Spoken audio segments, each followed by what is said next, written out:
Welcome UAW family, it's good to be here. Good to see all of you out here doing what we're going to be doing for the next several months because we got one objective now. You know, we just had our recent meeting, we had our national cap, a lot of you were there. There's one plan we have going forward, and that's to keep Joe Biden as our president.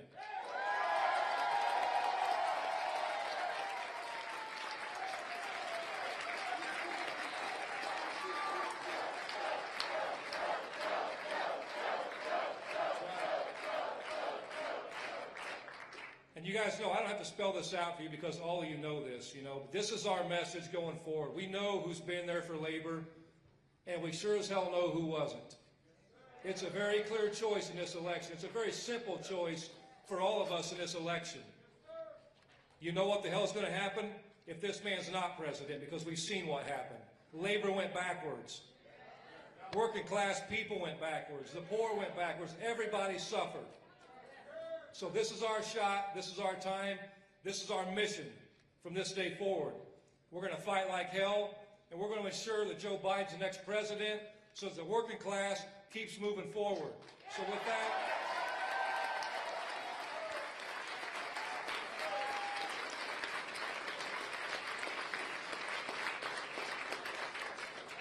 So with that, I want to introduce the President of the United States, our candidate, our guy, the man who stood with us in our Big Three fight, and the man that continues to stand with us in our future fights. Brothers and sisters, UAW family, let's welcome President Joe Biden.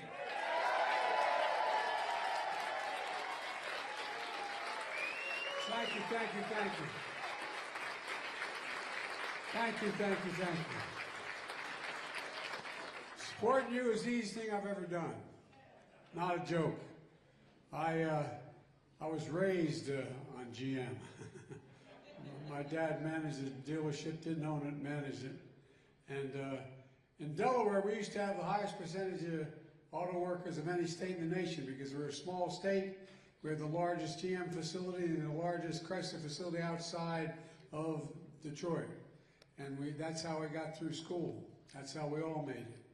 But look, folks, I'm going to be brief because I know you've been doing a lot of work here. First of all, thank you, thank you, thank you. You know that old expression in a little town I grew up in Delaware called Claymont, Delaware.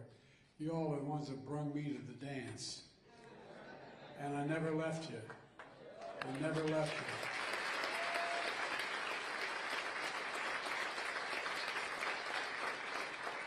you. To me, it's a basic thing, and I mean this sincerely. You know, Wall Street didn't build the middle class. Labor built the middle class, and the middle class built the country. Really. And when labor does well, everybody does well. No, I'm not just saying it. I know I'm the most pro-union, anyway. I won't go into all that, but the reason I say it is true. I asked the Treasury Department to do a study on the impact of unions on wealth and society. The single biggest reason why we have unions are growing, the single biggest reason why the economy is growing, because you are the best workers in the world. That's not hyperbole. No, you really are. You really are. And when labor does well, everybody does better. You even got non-union shops a raise. They owe you. They owe you. Folks, look, this is, I'm only going just a little bit more. There used to be a theory called trickle-down economics. No, I mean, Democrat and Republican presidents adhered to it for a long time. It was that if the wealthy do very well, the whole economy will grow and all will trickle down. Well, not a whole hell of a lot ever trickled down to my dad's kitchen table. No, I'm serious, not a joke. And I've always believed you give everybody an even shot at a job, they want to do it. They'll do it and they'll do it well. And you are the best trained, you are the best workers in the world. I'll give you one example. I decided that I had to do something in the first year because remember all those computer chips weren't available for the cars? Well, I got in a plane, and against the advice of many, including some of my own folks, I went to South Korea. And I met with Samsung, I met with the president of South Korea. And I said, why don't we invented the damn chip. No, we did. We refined it. We used to have 40% of those chips we made. I said, why don't you invest in America? He said, we're going to invest in America. Invested $100 billion in America. Guess what? Excuse me, $50 billion invested by these guys. Well, I said, why are you coming to America, Samsung? He said, 2 reasons. 1, I give him my word. You have the best workers in the world. No, that's not a joke. The best in the world. And secondly, it's the safest place in the world for me to make my investment. And folks, look, we now have, in large part because of you and organized labor, the strongest economy in the whole damn world. We do. We do. The whole world. Inflation's coming down, jobs are growing. We created 800,000 manufacturing jobs. Remember they told us we were dead, manufacturing's dead in America? China's going to eat our lunch? Well, guess what, man? We don't taste that good. So look, folks, I really mean it. Thank you, thank you, thank you. And the whole country owes you. They really owe you. And I tell you a guy I owe this guy named Sean. He stood up, he gets it. No. He gets it.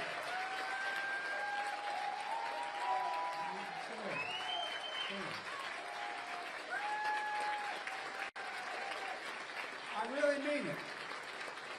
Because when we got all these numbers moving and you guys endorsed me, he talked about a simple thing. He said, this is about giving people a shot. That's all it is. It's just fairness. Give people a shot. That's what you do.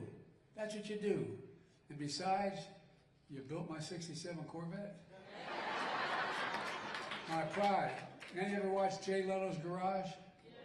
You watch me race on my '67 Corvette? It's only a 327, 350. I tell you what, man, I got up to 130 miles an hour, though. Secret Service doesn't like riding with me very much anymore. Anyway, thank you. And you're not only helping auto workers, you're helping every worker in the world. You really are. You're the best workers in the world. That's not hyperbole. And I learned a long time ago, last comment I'll make, I've been doing this a long time. I know I don't look like I'm 40, but I'm 40. Right?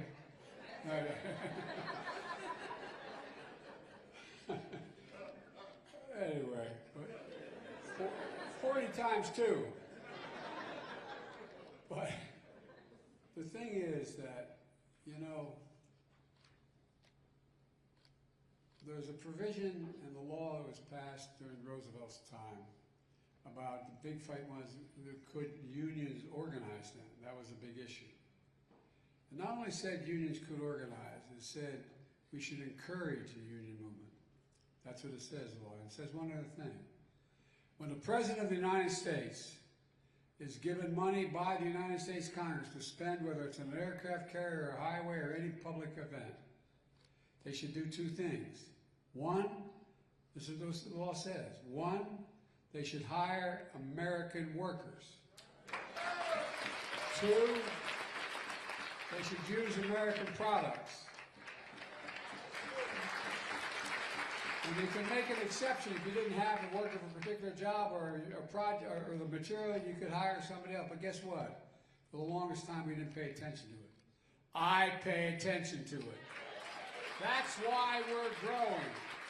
Made in America, by Americans. That's why we're the best in the world. And you're the best. Thank you, and God bless you all. Thank you, thank you, thank you.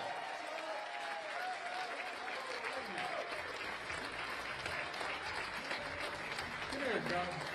Come here, Doug. Turn the mic off? I'm not going to turn the mic off when I got the best governor in the country standing next to me.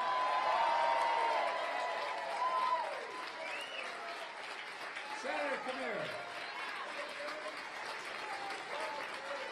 A great senator as well.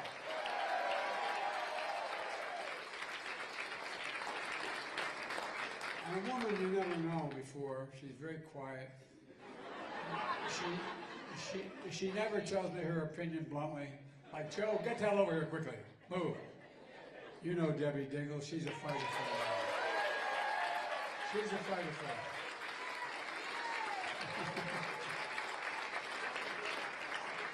The lieutenant governor.